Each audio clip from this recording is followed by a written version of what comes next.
إن الحمد لله نحمده ونستعينه ونستغفره ونعوذ بالله من شرور أنفسنا ومن سيئات أعمالنا من يهده الله فلا مضل له ومن يضلل فلا هادي له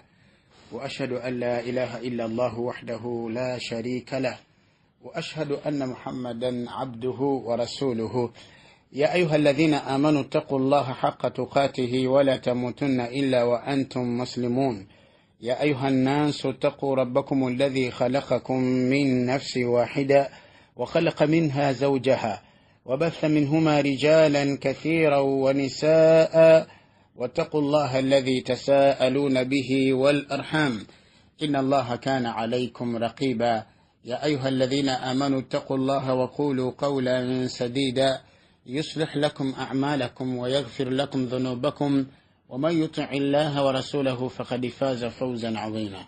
أما بعد فإن أصدق الحديث كتاب الله عز وجل وخير الهدي هدي محمد صلى الله عليه وسلم وشر الأمور محدثاتها وكل محدثة بدعة وكل بدعة ضلالة وكل ضلالة في النار أمرنا ببتيوا بني نفع ببتيوا أبكر زبرونجي السلام عليكم ورحمة الله وبركاته. وعليكم السلام ورحمة الله وبركاته. إلى أمتولي نشيخ وجتي وشيخ موسى السبار والواليرو annambu deko ngera bulijjo litugamba nti ekintu kino kyatambulanga n'abantu babiri lwadde nga ennaku zino yafunamuko ashigadi ez'enjawulo naye nga insha Allah zijja kuggwa abeerenga akomawo gye tuli mu bulambala masha Allah. Seka abatuulize batulire ku salaamu. Assalamu alaikum wa rahmatullahi wa barakatuhu. Saba Allah subhanahu wa ta'ala atusobozesa okubeera nga tutegeera ensonga zitugendako mu butuufu bw'ozitegeera. Barakallahu fika jazakallahu khairan. Naam. Olunaku nga luno mulumanyi bulungi nnyo nti hali yawmuka islamiyun abaffe olunaku lw'Olusiraamu embeera ezo eza buli lunaku nabagamba ziteekeddwa kubeera nsiraamu. Embeera zaffe zonna ziteekeddwa kubeera nga nsiraamu. Tuze tunula embeera ezitali zangirizi mu biidhni tabaraka ta'ala mu bifo byetuwangaliramu naddala ewaka. Tetunaba kufuluma mu nnyumba tukyali waka era nga twali ku mbeera zaffe eza okwegatta mu nsonga zaffe ez'obufumbo wakati w'abafumbo ababiri z'ensonga ze twaliko era neddwa ne tugiraba. Twali ku dduwa y'okwegatta kwe twava tusobole okubeera nga tugaziwamuko katono insha Allahu ta'ala. Tuleme kukirekaawo kuba kati eddwa yo bagireeta era baleeta n'empisa zirina okweyisaamu nga tuli mu mbeera ezo. Twagiraba egamba nti bisimillah Allahumma jannibna ash-shaytana wa jannibi ash-shaytana ma razaqtana. Eddwa eyo kati bakadde baffe ne bajja mwana wattu ne batolewo ensonga ziteekeddwa okubeera nga tulaba nazogerako mu ntandikwa biidhinillah musomo gwaffe ogwayita biidhinillahi jalla wa ala nga njogera ku al-adab oba adabu al-jima empisa ze tweyisaamu nga tuli mu nsonga ezo biidhinillahi jalla wa ala. Naye bagamba nti tugenda olwaleero okutandikira ddala okulaba empisa ezo tulina kubeera nga tuyisa tutya nga tugenda okutandika oba nga tuli mu nsonga zaffe ez'obufumbo wakati w'abafumbo abameka ababiri. Obufumbo obutukuvu. Obufumbo bwa nera nabadde nkyogera luleera bulijjo nti obufumbo obwa halali obutali bwa kawunduka kubye eddinisa byankusazemu siteseni byamama wagunira kya obufumbo bwennyini. Obufumbo bwennyini obwa halali omukyala nga omuwasa mu mateeka g'Obusiraamu bino byammwe era mmwe mubifunamu empeera mu maaso gani gwekitiibwa Allah azza wa jalla. Omulala ne bwabisoma emirundi n'emirundi tafunamu. Kati wa min al-umuri al-muhimma allati yanbaghi mura'atuha 'inda al-jimaa muzimu ku nsonga enkulu ennyo eziteekeddwa okubeera ng'omuntu tazireka mabega ng'azeekwatako bino wammanga mu kaseera k'okwegatta. Naam, bino wammanga kugamba ensonga enkulu omuntu z'aba talina kubeera ng'akola ng'alekayo oba ezimwetaagisa okubeera ng'ateekako essira. Ateekako essira mu kaseera k'okwegatta. Ekisooka ikhlaasu niyyati lillahi azza wa jal fi hadha al-amri. Seeka wangi enniya nayo yeetaagisa. Enniya yeetaagisa seeka kubanga kyetugendako ibaada nga bwe tujja engeri gyeri ibaada kyetaagisa tusome ne basmala nga tutandika webale nnyo ekitegeeza nti enniya naye eteekeddwa okubeera nga tugireese ennungi mu nsonga eno so si kumala gagwa bugwinogiraki kubanga omulimu gwonna ogulongoosa gugenda na bintu bimeka bibiri ogutakana itikanul amal okubulungiya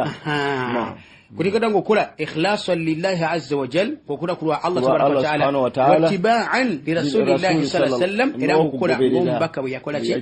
bwe yayigiriza sallallahu alayhi wasallam kali musonga ya feni yokwegatta era tujja kira atenge niyo mbaka yatugamba innamal a'mal binniyat wasiga amachiche omulimu gubalibwa iwa Allah nakumalira naniya eniya yegufura chegubera kyonna maaso ga Allah subhanahu wa ta'ala mutufu nnyo oba gulibwe gutwe oba mubi oba tegukirizidwa niya yo yegukola gwe kyagala gubere maaso gani atenge niya ogireta tunnakola ki mulimu guli kitegeeza nti bw'otagirongoosa enniya n'omulimu guba mufu tegujja kulongooka subhanallah kati ikhlasu niyati lillahi azza wa jalla fi hadha al-amri kwe kufuna enniya ennungi mu nsonga y'okwegatta wakati wo gw'omwami ne mukyala wo era mu nsonga y'okwegatta gw'omukyala n'omwami wo wakati wo n'omwami wo wa an yanuya bifi'lihi hifdhu نفسه وأهله من الحرام وعن الحرام وتكثير نسل الأمة الإسلامية ليرتفع شأنها فإن الكثرة عز أجابة وأن ينوي بفعله okubeera nga omalirira okukola ekikolwa ekyo mugenda mu kikolwa ekyo nga enniya zammwe kiki hifdhu nafsihi nga kwekuuma mwennyini obutagwa mu haramu sigida kigambo ekyo wa ahlihi nokubeera nga omusajja katugambe kale omusajja nti agenda mu nsonga ezo ng'enniya ye kwekuuma makulu nti mukyala we yaliwo ayina okwekuumira kiri kigambo ekyo ng'aliwo okuuma mwoyo gwe na mukyala we n'omukyala ng'alina okuuma mwoyo gwe na mwami we babikuuma batya anil harami okubijja mu haramu Allah bwe yagana obwenzi kiri kigambo ekyo walladhina hum lifurujihim hafidhun illa ala azwajihim aw ma malakat aymanuhum waliwo muganda fiyambuza ebiseera ebyo nti biki bigendereerwa mu kuwasa nika biki ne ku bimu bye namunnyonnyola nemugamba nti buli lwowasa oba tojja ggwa mu haraamu oba omaze okwekingiriza haraamu okweteekako olukomera tojja kwenda tojja kwejjamu mazzi masturbation tojja kulya bisiyaga kuba ebyo byonna golaba ng'ebikujjako obwagazi ne bikukakanya niba tebikukakkanyiza ekikukakkanya y'oli yennyini mukyala wo wasizza yakukakkanya era nawe omukyala omwami gw'ofumbiddwa yakukakkanya kyekiroono kyagamba nti enniya eri gy'olesa ennungi kwe kumalira okuuma gw'omwoyo gwe n'abantu bo kusaidi zonna gw'omwami kuuma mwoyo gwo obetuwe mu haramu n'abantu bo kubakuuma mukyala wo n'omukyala kwekuuma nakuuma bbaawe watakthiri nasali lumma n'okuyingiwaza ennamba ya umma sallallahu ekyobusiraamu ombaka yatugamba atya tazawwaju alwaluda alwadud oba alwadud alwalud fa inni mukathirun bikum alumama yawma alqiyama aha timuwase abaana abato abazaala alwadud abamanyiraavu ayinza kubanga mukulu ninga amanyiraavu ate ayinza kubanga muto ninga tatamanyiraavu nakyo kisoboka nenga ebbanga erisinga kale tugamba nti omuto abeera ayaka okitegere ekigambo ekyo kati barakallahu fikum jazakumullahu khairan kakati osazaako obusaza bwati kuba ebintu abatabimanyi naye ayanguwa mangu okupiikinga kubanga obwongo bukyali buto okusinga omukadde kubanga omukadde ojja n'omusaamu ebigambo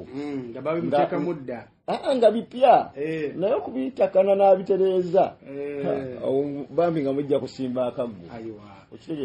kakati agamba nti watakthiri nasli ummati al-islamiyya n'okuyigwaza umma ya Muhammad sallallahu alaihi wasallam liyartafi'u oba liyartafi'a sha'nuha kugamba ekitiibwa oba ensonga ya umma eno ebeerenga esituka lwaki fa inna alkathrata mazima obungi izzun kiba kitiibwa buli umma lwebera nga yesinga obungi nga nyingi olwokuba kitiibwa kyobola nti omubaka sallallahu alaihi wasallam nga nkyamyeko katono yatugamba nti ku lunaku lwa Idi bwe mugenda mu musalla muyite mu kkubo bwe mukomawo muyite mu ddala kitegeeza ki kusobola kubeera nga ekibiina kikola ki kyeyongera kimanyibwa. Okay. Naam, barakallahu fikum, jazakumullahu khair. Era mukubera nga emiyo girese mu mulimu ogwo alhamdulillah,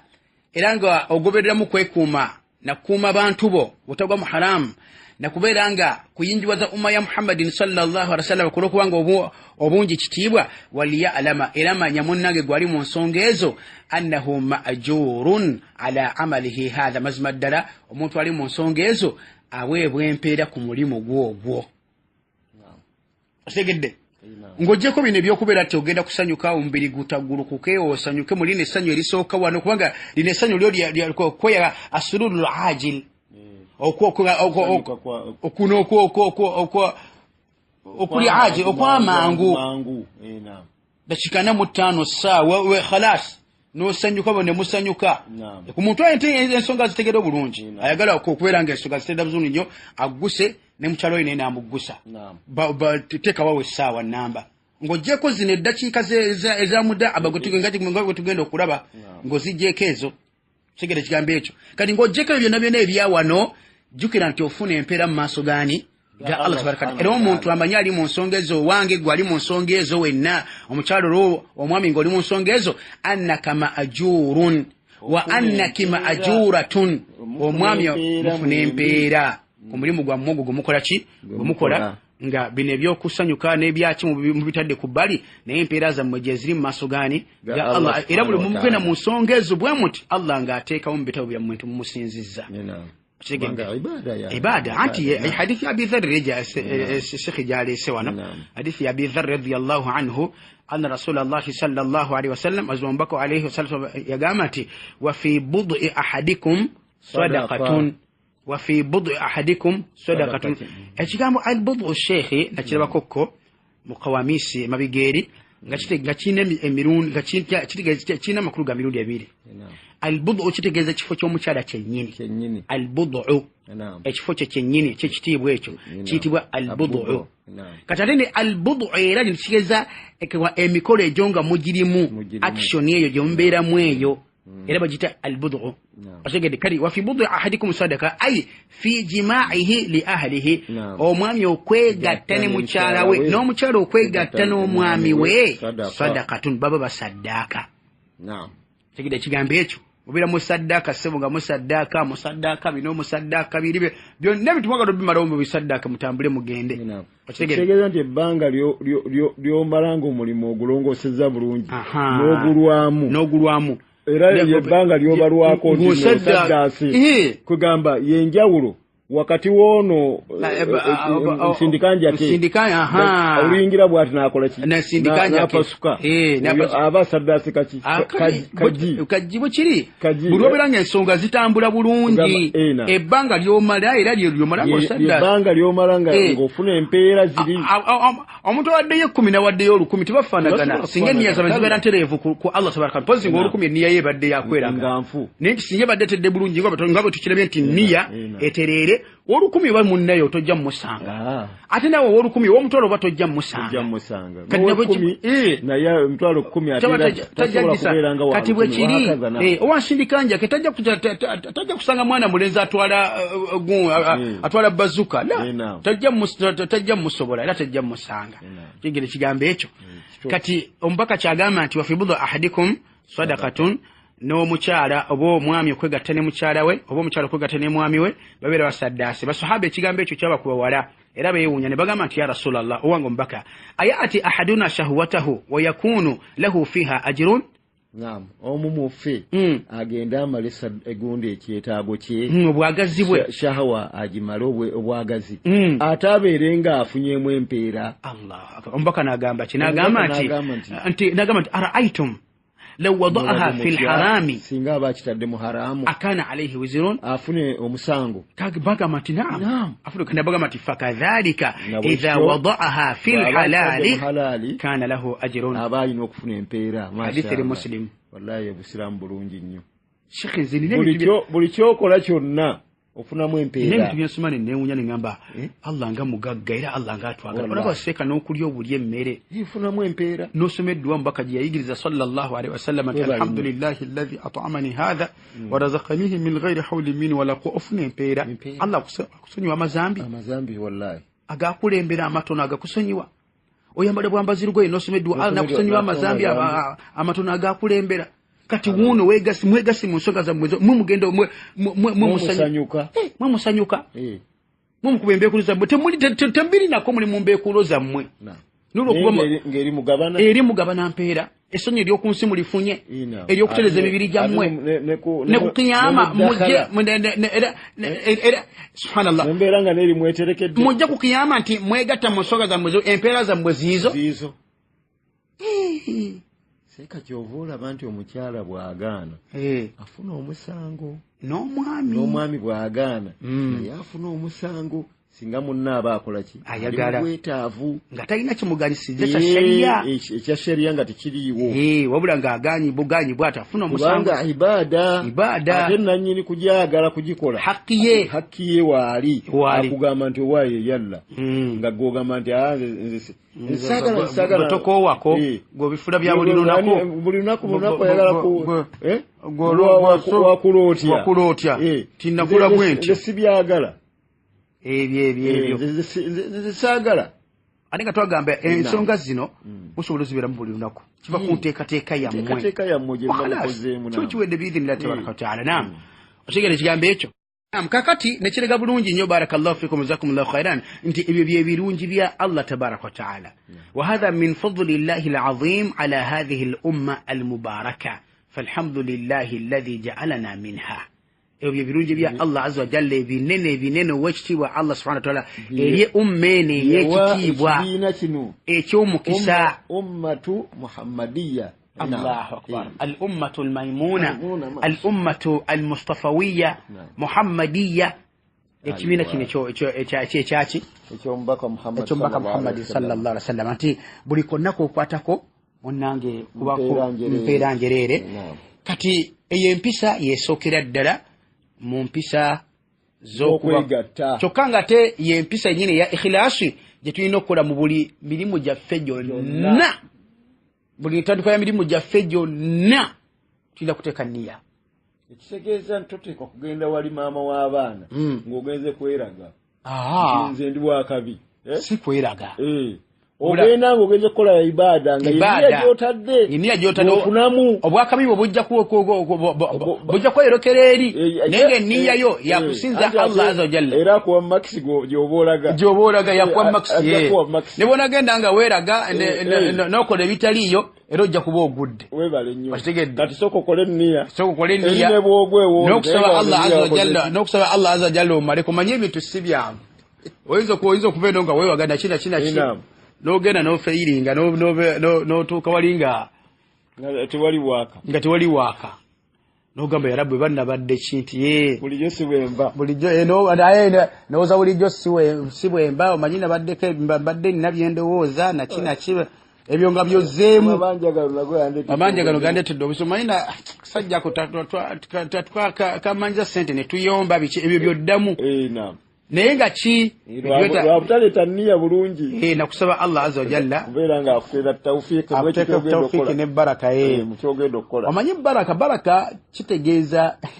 baraka mukobolo ga baraka kitegeeza ekintu okuwangaalawo nga weekiri ne kingi wala nga aziyade wannama walbaqa otegedde kitegeeza okweyongera n'okuwambwa n'okusigalawo n'okubeerawo era zino ensonga Allah kutane mu baraka ziwangale nga weeziri muno omutuuse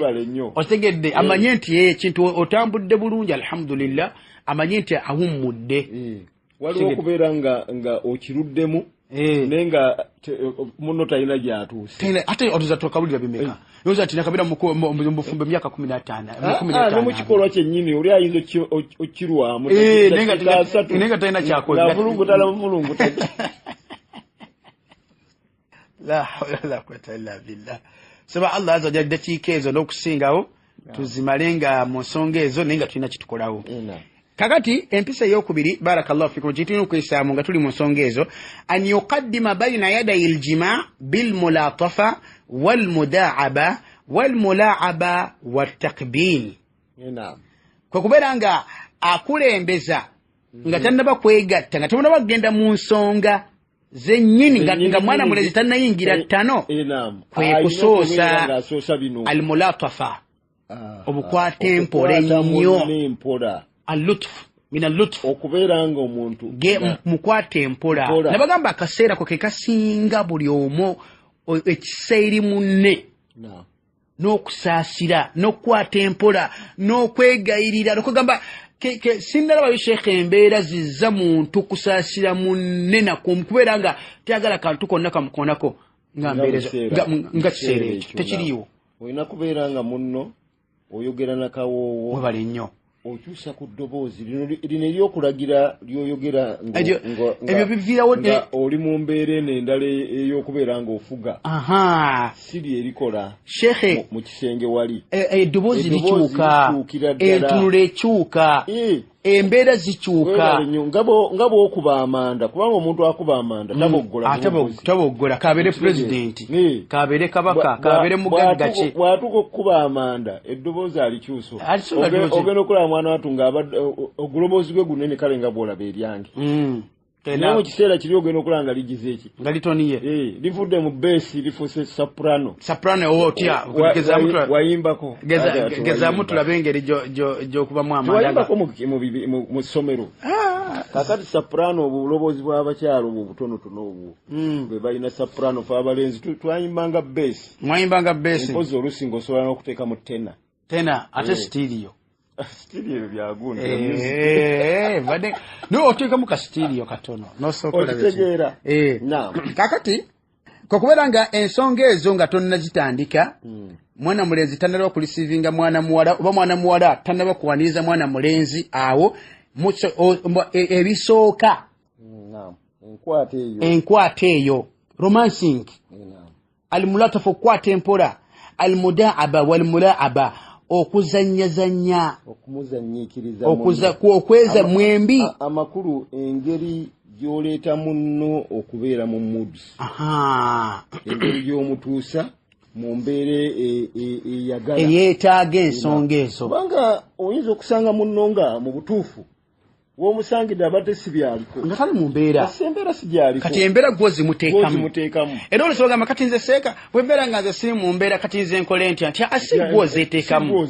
nze nzikuteekamu embeera omusajja yazikusa era wayitewo eddakiika 10-15-20 ng'amaaso gatandika nga wayidde dda nga ngenda kujjula gwo ngamba n'okungamba nti wayi byofumba biyidde kola ki jjula amaloboozi nga gakyuse entunula ng'ekyuse osigedde ekigambo ekyo ke kayimba omusajja ke yaleeta mu mulyango ogwo ogwa almulaaba walmudaaba bali ku masala gagamba oluyimba lw'eggwanga lukkirizibwa mu nsonga ezo ne baleeta ebigambo bingi naye era ku nkomerero y'ensonga zonna ng'oluyimba lw'eggwanga lukkirizibwa biri nti katikati lukkirizibwa nnyo n'amaanyi kyava aleeta akatontoma ako nagamba nti yujibuni minki haala aljimaa'i onsanyusa nnyo era nkwewuunya nnyo mu kaseera k'okwegatta naawe kiki liinul kalaami ebigambo bibeera bya mpolampola biba bikkakkanye wa dhafu nnadhari n'amaaso gaba gatunda ganafuya mu kulaba gaba galaba mpola nga galegera ddala ky'omuntu kyali oba omulaba nga mu butuufu takyatunula gali agabadde atunula ne bw'aba waliiso ddene okitegedde kyakugamba okutunda kukkakkana n'ebigambo nabyo nebikola ki nebikkakkana kati ebigambo ebyo bino byonna ojja bifuna gi ng'olesa ensonga zino bayina yada iljima nga temunaba kwegatta ng'olesewo ensonga zino biidhinillahi tabaraka wataala ekigambo ekitegerekesa edowooza nti romancing zizimu ku mpisa zitulina okweyisaamu nga tugenda mu mikolo gyaki gy'okwegatta mu nsonga temugwiragana obugwiraganye temujja kumalako na nsonga ezo. Ensonga eyo gye tuliko essaawa eno yekulaga gy'onookoma yekulaga gy'olaga ne gy'onookoma na butya bw'onookomawo gy'onookomya munno oba wa munno gy'anaakola ki gy'anaakomya. Mwana wattu naye yennyini omukyala bw'aba takutegese naawe oyinza obutafuna maanyi gakola ki bwekiri bwetugamba nti almulaaba walmulatafa walmudaaba watakbil ekyo kiri min tarafaini kiri ku buli saidi zombi ku buli saidi. Omukyala ateeketeeke bba n'omwami ateeketeeke mukyala we ensoga zisobola okuzingiramu. Aba yakooye ng'ava ku mulimu ayina bingi nnyo ebiri ku mutwe amaze okunaaba amaze okulyako omutuse mu mbeera emwerabiza biri kati ate naye akuteeke ku kino webali nnyo. Barakallahu fikum jazakumullahu khairan. Kati ensonga eyo fakad kana nabiyyu sallallahu alaihi wasallam wa almulaaba walmulaaba watakbil n'okunywegera. Kati okunywegera okwo kugazi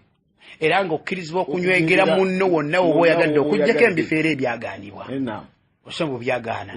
n'ebifo byonna ebikkirizibwa okkirizibwa okunywegerawo munno. Mukyala onoomunywegera buli wamu wonna naawe omukyala n'onywegera bbaawo buli wamu wonna biira tabarakata. Era ng'okunywegera seeka kukola kinene nnyo mu kuzza embeera z'ensonga ezo okugenda mu maaso nnyo.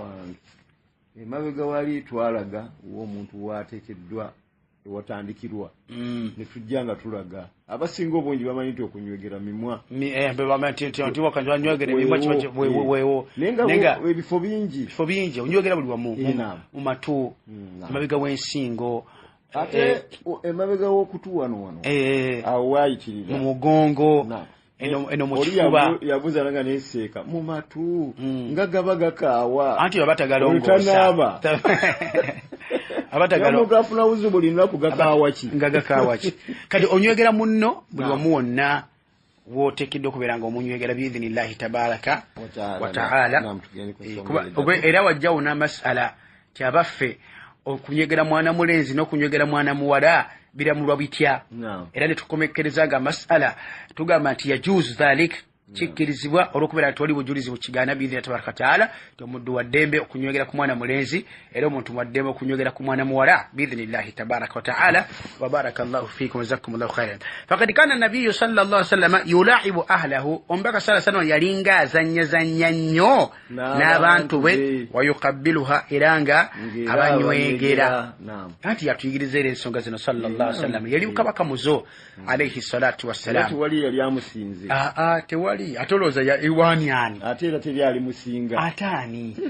yajja ne Qur'ani etuyigiriza bino byonna. Allah azza wa jalla zino embeera zitonda n'azitutondera kyotegeeza nti yaziyigiriza omubaka engeri gye zigguka era omubaka n'azituyigiriza engeri gye tuziggusa biidhinillahi jalla wa ala. Banange mukkirize n'ensonga zino ebbiri biidhinillahi jalla wa ala tubeere nga tukomaawo insha Allah naye nga tukyagenda maaso ensonga zikyali ddala eza empisa zetulina okweyisaamu nga tuli mu nsonga ezo oba nga tugenda mu nsonga ezo biidhinillahi jalla wa ala. Atannaba kuwasa ensonga zino zeetegereze nnyo neyawasa ate eriyindako okuwasa paka nga tumazeeyo kano akasonga kano buno busonga nga tubumazeeyo abo olyoka owase bw'oba tonnawasa naye azirimu wetegereze ensonga zino oyongereko kwekyo kyobadde omanyi oyongera ku kyobadde olina inshallah jalla wa ala. Kakati engeri gye tuli nti ensonga zaffe bwe zitambula kati nga tulina n'okugenda mu maaso n'okejjukanya kuzimu ku dduwa zaffe eza tashahudi nsubira nti edduwa yaffe batugenda ku dduwa ya 8 wa barakallahu fikum. Lutu ewedde twalaba edduwa egamba nti rabbana atina fi dunya hasana wa fil akhirati hasana wa qina adhaban nar. Eyo dduwa eri mu Qur'ani n'olwa tugijja kufunayo ku dduwa eziri mu Qur'ani ekitiibwa nga edduwa ekitundu ekimu edduwa erimu ekitundu ekimu nga kiri mu Qur'an suratul Isra egamba nti rabbi ighfirli wa liwalidayya warhamhuma kama rabbayani saghira. Edduwa twagiraba mu tashahudi mabega eri rabbi ighfirli wa liwalidayya warhamhuma kama rabbayani sagira ay Allah azza wa jalla sonyiwa ero sonyone bakadde banga babiri ero bansasirire ngabe bandiranga nchali muto amakuru nti nabo bakusasiranga nyongo chali muto edwendala bidhina jalla wa ala ila nayongere mu Qur'ani mu suratu Ibrahim ayanga yana muhim kama ti rabbana ighfir li wa liwalidayya walil mu'minina yawma yaqumul hisab rabbana ighfir li wa liwalidayya walil mu'minina yawma yaqumul hisab ay Allah azza wa jalla sonyiwa wasonyere bakadde banga babiri ero sonyiwa nabakkiriza bonna olunaku okubalibwa lukugenda okubeera nga kuyimirirawo subhanakallahu wa hamdika ashhadu an la ilaha illa anta astaghfiruka wa atubu ilayk. Assalamu alaykum wa rahmatullahi wa barakatuh. Eddwa gye muba musoma eddwa zebbiri ze muba musoma kubanga ziragira ku kintu kimu tetujja kuzawula mu misomo gya njawulo. rabbi ighfir li wa liwalidayya warhamhuma kama rabbayani saghiran rabbana ighfir li wa liwalidayya walilmu'minina yawma yaqumul hisab.